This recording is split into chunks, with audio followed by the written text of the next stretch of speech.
wanted to show you this parasitical wasp here, because you don't often get to see them. It's not a very nice day today, it's a bit overcast and cold. That hasn't stopped him from coming out.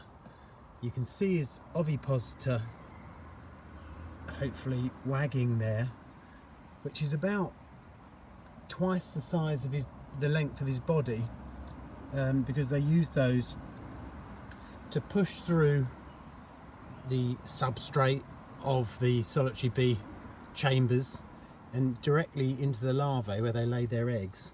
I believe it's in the larvae, it could be in the food, but I think it's in the larvae. I'll try and get a better shot of him because it's very dark here. Ah, there we go, might be able to see him under there.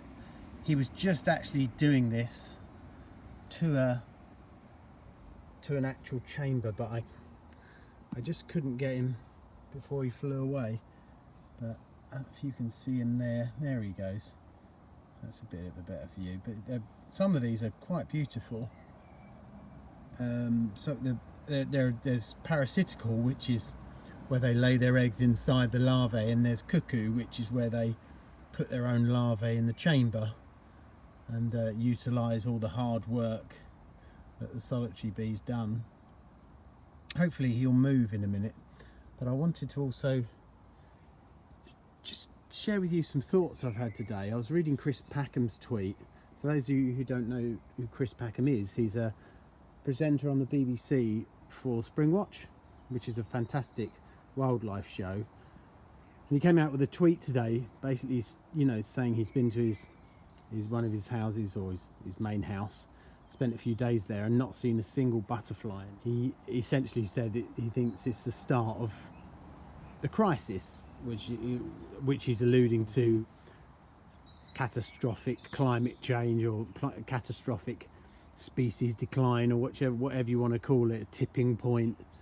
And he's obviously, for him to say it was a bit strange because he is extremely knowledgeable. I don't think you'd find a more knowledgeable person on the planet.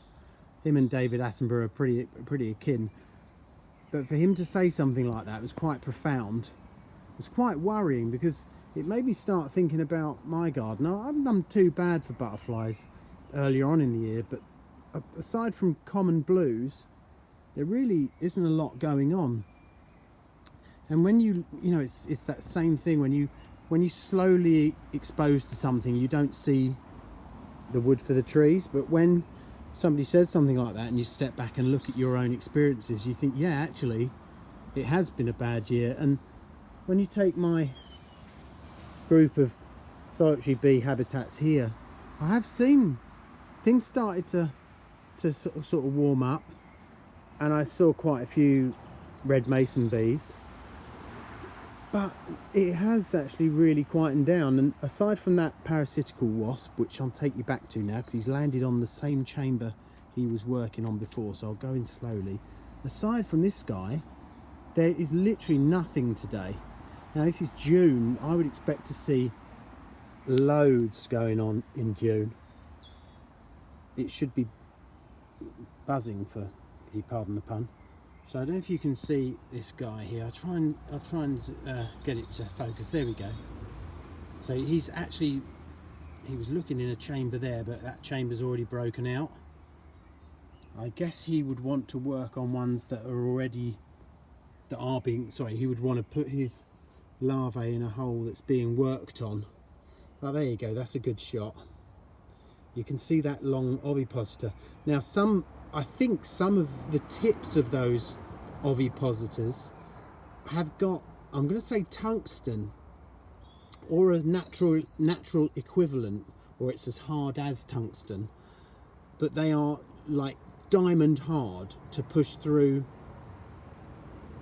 whatever the chamber's been constructed of, whether it be leaves, if it's a megachili leaf cutter, or earth, which most of these are. But they can push right through and get to some depth. You can see now what I was saying earlier about it being twice the length of his body. And some of these parasitical and cuckoo bees are stunning to look at. Google the Crisis Igniter, which is, what's the generic term? A ruby tail wasp. they're a cuckoo wasp, and they are beautiful. It's like when you see one with the light catches it, it's like literally a ruby. The clue's in the name there. But they're stunning. But this guy's been hanging around for ages. I really want to get him using that ovipositor, and he'll curl it under himself and make kind of an arch and use his body and his strength to push that through. Now he looks like he's interested in that place, so hopefully he'll find a hole and do his thing. Yeah, he's been hanging around there for a little while now, so hopefully he'll... I'm not sure how they know if and where the larvae are. I'm assuming that they're using some sort of sensory monitoring to see if the larvae is moving, maybe some taps, maybe some sort of echolocation. I know that it wouldn't be using that, but a similar kind of way of detecting what they can't see. My gut feeling is micro movements in the chambers caused by the larvae would, and it almost looks like he's honing in on a place there, going round and round. Earlier on was fantastic because he was actually pushing that tube into the holes, and you could see the strength he was using to push it through. I mean, if I got a little hair like thing like that that's bendy and tried to push it through, I couldn't do it. It's amazing the dexterity and accuracy that they can possess. So what I'll do in a moment, I'm gonna carry on moaning about the state of the planet in a minute, but I thought I'll hang around here for a minute, and then I'll cut some new footage in when he eventually does use that ovipositor. If he doesn't do it in the next few seconds. There he is, gone over there now. It's amazing, some of these letters, I don't know if there's a preference for small solitary bees for certain letters, but they seem to be all about the D's on this one. And we said before, like in certain habitats they like where the knots are because it's nice hard wood and is more hardy. Hang on, what's he doing now? Yeah, he looks like he's getting in position. He's putting his antennae in one of those holes. Can you see that? Like feeling it out. Here he goes. There he goes. So he's arching his body. He's put his antennae right down deep inside that hole, perhaps to feel for something. Once he's done that, hopefully he'll bend that ovipositor round. If he finds something, oh, there you go. No, actually he's taken it out of the sheath and it's in that hole to the left. Sorry, I've just noticed that. There you go. I kind of missed that, but hopefully you didn't. Obviously there's a casing around the ovipositor which I guess keeps it secure and safe, and he just unsheathed it, for want of a better word, and put it down that hole, and he's now turned round and he's feeling that hole with his antennae. And here he goes again. This is a great shot. I'm so pleased that I have got this, because it's going to be really interesting to some people. Wow. How do you control something that thin? There's no muscles in it. I imagine there's some sort of tendon or tendon-like structure that runs through it to allow him to aim it that well. But that is just amazing. Try and get, there we go.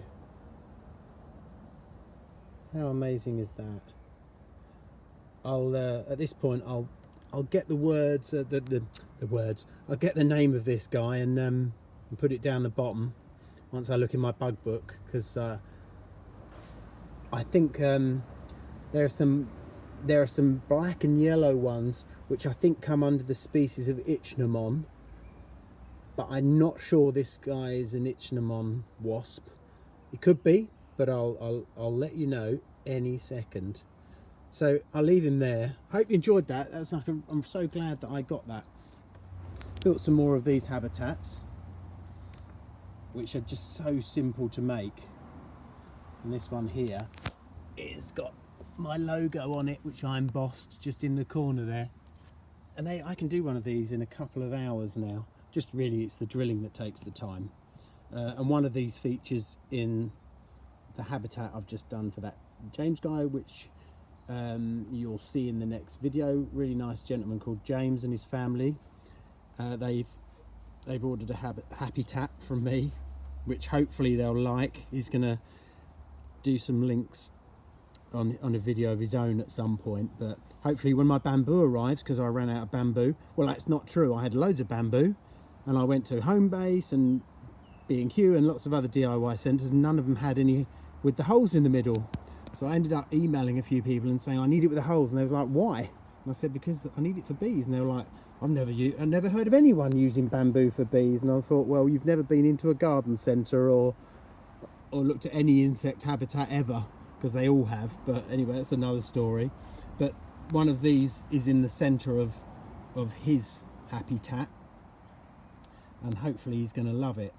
So the crux of all this was that if you want to play a part in deciphering a really complex statistical study of insects in the UK, or indeed anywhere in the world, but I can only advise you on the UK, please, please, please record your species that you see, in particular butterflies and moths, but that's just the hot potato of the day. Anything you see, including plant life. But obviously plant life's not flying around and getting hit by cars and affected so easily by human activity. If you have a relatively nice unchemicaled garden, you've got the sun and a bit of water, you can grow pretty much anything. But insects have to cross roads and cross towns and get far more affected easier than flowers do and plants. So iRecord is a great place to do this. Little I record, iRecord. I guess it's .org.uk or co.uk or even .com, I don't know. But they are brilliant, and they have moderators on there that will help you if you're not sure what you've seen. You can just easily set up an account and post stuff on there, and a moderator will confirm your suspicions. But unless we do that, we're not going to A, know what's going on, and B, be able to present it to the government in order for them to say, right, something's got to change. And I think I've got a horrible feeling that this year is going to be quite bad. Although I'm personally having a good year for butterflies anyway, not so good at all for solitary bees. Butterflies seem to be okay, but then I haven't seen any in other than common blues a few weeks, so I'm not so sure about that either as I think about it. But please do that. Anyway, I hope you enjoyed this. It was really random. I just ran and got the iPad and started filming because I saw that Parasitical Wasp. I hope you enjoyed that, because that's a first for me. I've never actually caught one actually laying its eggs inside a solitary bee larvae, so brilliant. Please like and subscribe. I'm starting to do the donations to World Land Trust again from the habitats. Even though I've been demonetized, I'm still able to make some donations. And liking and subscribing to this gets the word out and people order habitats, and then we can make some donations and save some rainforest. So thanks for watching, guys. Cheers.